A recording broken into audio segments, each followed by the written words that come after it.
Alright folks, this is Pitching Ace 88 and we are back playing Criminal Case on Facebook, case number 47, One Wedding and a Funeral. Going on to chapter number 2. You're never going to believe this, Inspector Ace, but I think I've just solved the case. I know what happened. But how?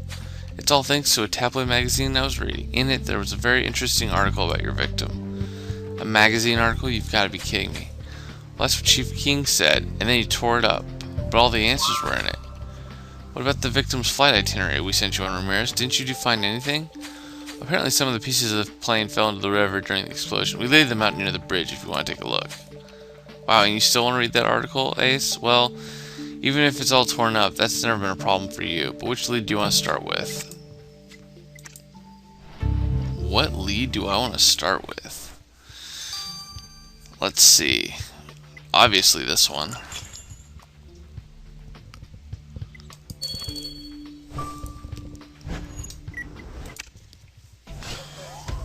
Check out what this bridge entrance, see what exactly it has for us.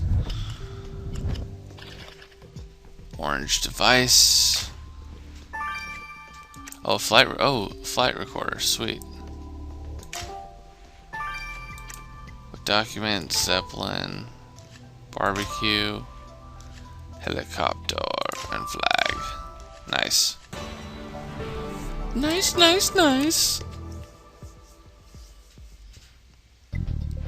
Wow, I can't believe you found the stunt plane's flight recorder, Ace. I guess when the plane exploded high up in the sky, debris flew far and wide. Let's just hope the water didn't damage anything. Can you unlock it so we can check? And I'm not sure about that wood piece of paper you found, though. I can't even read what's written on it. Of course you can't read what's written on it, man. That's what I'm here for. To lend my expertise. Oh... What? Marconi? Are you kidding me?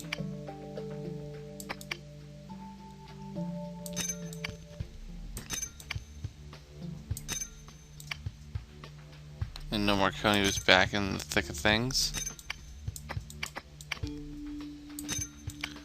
Oh, snap.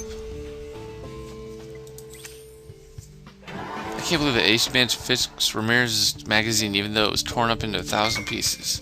Huh. When Ramirez read this article, he thought he had solved the case. Well, let's see what it says. Fairbanks were already looking for Lolo's replacement. According to the magazine, Walter was seen with various young women only a few days after he announced his wedding. Huh. When Ramirez read this gossip, he obviously thought Lola must have killed Walter because of these rumors. It's just lucky you're not as quick to jump to conclusions, Ace, but you're right. This still warrants another talk with Lola. Also leads a little bit to be like, well, there's probably a little bit more than meets the eye.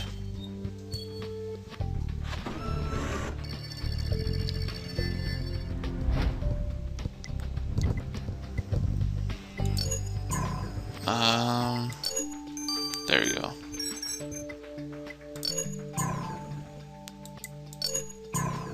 Oh, this one. Nope. Wow, I'm not very good at those, man. I'm getting worse at those than I am at the puzzles. Well done, Ace. Let's see what Alex can make of this flight data. That's what I'm looking for.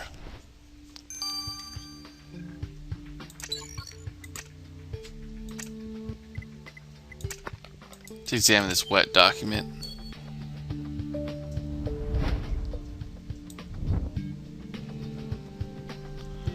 Oh, a restraining order. Ooh, interesting. Huh, that document you found under the bridge is a restraining order made to keep someone away from the victim. And not just anyone, it's Molly McCard. She's the victim's first wife. The tabloids went crazy over their divorce. I heard she never got over it. But she's also well known for being the creator of Mock Lab, a biochemical research company. Oh, and she's also famous for trying to ruin all of Walter's following weddings. Well, that would explain the restraining order, and you're right. Given that our killer has knowledge in chemistry, this makes Molly a strong suspect. Let's go talk to this wedding crasher. Ooh, we found another suspect. Now I'm kind of liking her. Talk to Lola, though. Lola, we know you still must be in shock, but we need to ask you a few questions about you and Walter. We know there were many rumors recently. I hate this part of a celebrity's life. All the press and the gossip with their stories of Walter cheating on me. Well, at first I refused to believe the gossip, but then so many magazines kept publishing the same stories, I admit I got a little paranoid. Who wouldn't be? So I cornered Walter in our honeymoon jet before the ceremony. We got into an argument. I even thought about canceling our wedding. But Walter reassured me. He was so sweet, he even offered to stay with me instead of doing his surprise entrance, but I didn't want to spoil the party, so I left him to his planes. His darn planes, I should have stopped him. I never liked those flying death traps. Even when my brother learned to fly, I was scared. This is making me sick. Oh.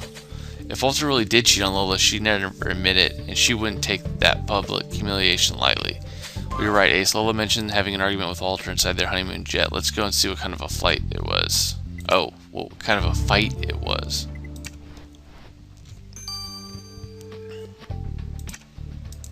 Oh, and she's got this, plus the vote blue. Oh, I think it could be her. She looks like she's a little crazy. But she doesn't have aeronomics.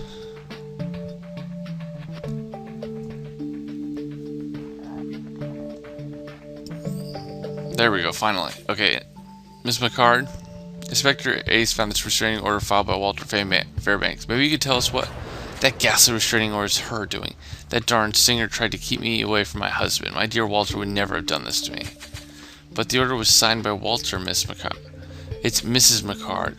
I may not be married on paper, but Walter will always be my husband, even if Lola did try and steal him away from me. He was way more cautious with his planes when we were married. He even taught me how to pilot them. Oh, Walter, I miss him so much. There you go. I'm going to say that I think it's her. Do you think Molly could have staged the crash so Walter wouldn't marry any other woman, Ace? I mean, did you hear how she still called him her husband? Yeah, that was a little odd. I have to say. I have to admit that was a little odd.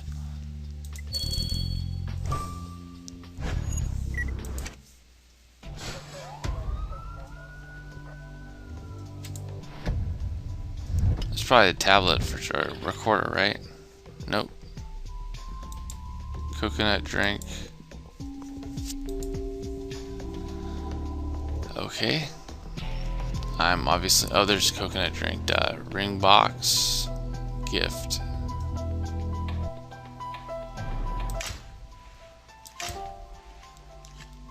Coconut drink. Gloves. Shit, I'm not finding anything on this one. Oh, there's that.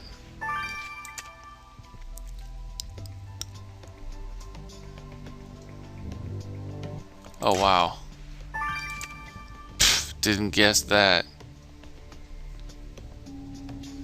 And, wow.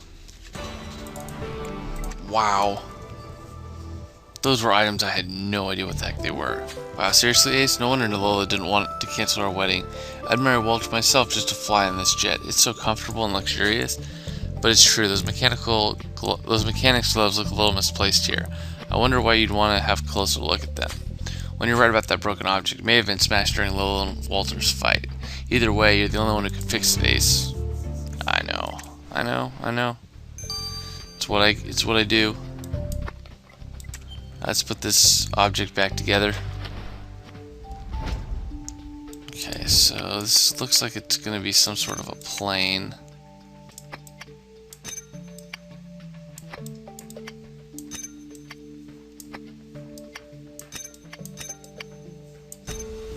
Oh, like a replica. Nice. You're right, Ace. This model you pieced back together is a reproduction of the plane Walter crashed in. I was right. And look, there's something written on the wings, but it's all smudged. Time to show how good you are with powder, Ace. I am pretty good with powder. But we're going to examine the gloves first.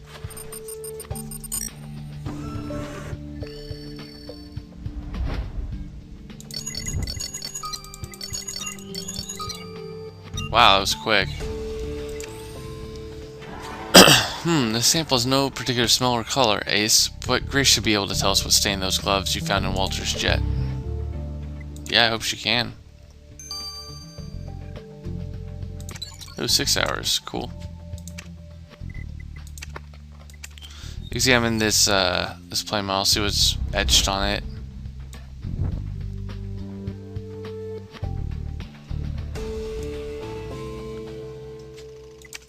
Oh, interesting. Good job, Ace. This message is clear as day. You've shown me another world, one of splendor. Thank you. The one who gave this gift to Walter Fairbanks seemed close to him. But you're right. Facts remain. This is an exact replica of the stunt plane Walter crashed in. Maybe Alex can identify who wrote this message. Oh, that'd be cool if he could. Ooh, another 12 hours.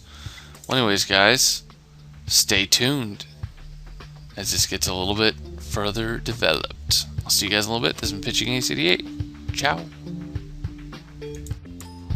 Alright, folks, let's finish off some of this stuff. Ace, I analyzed the flight data from the victim's stunt plane after he retrieved from the water, and it took me a lot about his last few minutes. The flight data record all the communications going in and out of the plane, and it seems Walter was busy arguing with someone right up until the plane started to fall. Do you think Walter was too busy arguing they didn't even notice anything was wrong with the plane? Well, sadly, I couldn't make out who he was talking to because of the water damage, but I isolated his interlocutor's voice. Maybe you can compare it to your suspect voices, Ace. Do you even have to ask? Ace always aces everything. Heck yeah, I do. It's in my name. That's how cool I am. Good, I got plenty of stars. Good news, Ace. Identifying who wrote the message on this model you found was a piece of cake. This writing was already in our database. The handwriting has changed a bit since last time, but I can certainly verify it's Adam Bentley who wrote that message to the victim. Adam Bentley, that young socialite who imitated Jerry Bigwell's handwriting? Well, looks like his penmanship has gotten him caught up in a murder investigation once again. After having gotten close to Jerry Bigwell, it appears Adam managed to befriend Walter Fairbanks too. He sure does get around a lot. Come on, Ace, let's go talk to him. Yeah, I told you. Man, if that guy's in this case as well, I have a feeling he's going to be, going forward, we're going to be hearing from him. Well, Ace, this liquid sample you received from these gloves in the private jet was quite the enigma. First of all, I noticed the sample contains molecules of fake de-icing fluid, the same fluid that was used on the victim's plane. So it's our killer who wore these gloves. I guess they must have hid at some point inside the private jet and forgotten them there. Now, the liquid sample that stained your killer's glove also contained traces of hydrogen peroxide components. To put it simply, it's a contact lens solution. I'm guessing your killer had a problem with their contact lenses while sabotaging the plane. They must have rubbed their eyes. Well, thank you, Grace. See, so our killer wears contact lenses. Well, I certainly didn't see that one coming, Ace. But shh. Good job, Jones. Super clever. Let's talk about Adam. He's getting older, it looks like. Inspector Ace, I didn't know you'd been invited to Walter and Lola's wedding. I wish we didn't meet in such tragic circumstances. Cut the pleasantries, Adam. Care to explain why every powerful man you get close to ends up dead? Inspector Ace has found the plane model you gifted to Walter Fairbanks. Ah, you found my gift. I had made especially for him to thank him for everything he's done for me. Really? So you were friends? Of course we were. He introduced me to his friends and taught me everything about planes. Turns out I was a great pilot. And thanks to my knowledge in chemical products, I aced the plane maintenance aspect too. Well, you really expect us to believe you never once wanted to take over Walter's life? You know, get close to him, act like him, and then get rid of him?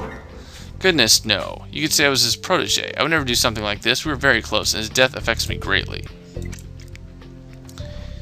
I can't shake this weird feeling I have every time I talk to Adam. I don't buy his stories. Do you, Ace? Well, I do have to say that I have a feeling he's probably going to come up later. For those of you guys who are watching this, please do not ruin or spoil it if he does. I hate it when people spoil it.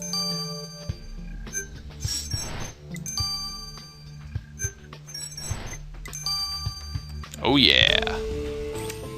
Huh. Oh, it's a mechanic. Unbelievable, Ace. You took this voice print from the flight data and correctly guessed that the voice belongs to Jan. So Walter was arguing with his mechanic when something went wrong with his stunt plane. But what were they fighting about? You're right, Ace. The only way to know is to question him. So, as always, let's question this fool. Jan, Inspector Ace found the flight recorder from Walter's plane. Would you care to explain why you were fighting with him before the crash? Walter was accusing me of having badly prepared the stunt plane, but it's unfair. I designed all the maintenance products myself, and there's never been a problem till now. Had Walter lost confidence in your skills recently? Well, it's Walter who had changed, not me. It's as if his interest in planes slowly turned into an interest in women. He started collecting marriages instead of planes, until the planes became just a tool to seduce women.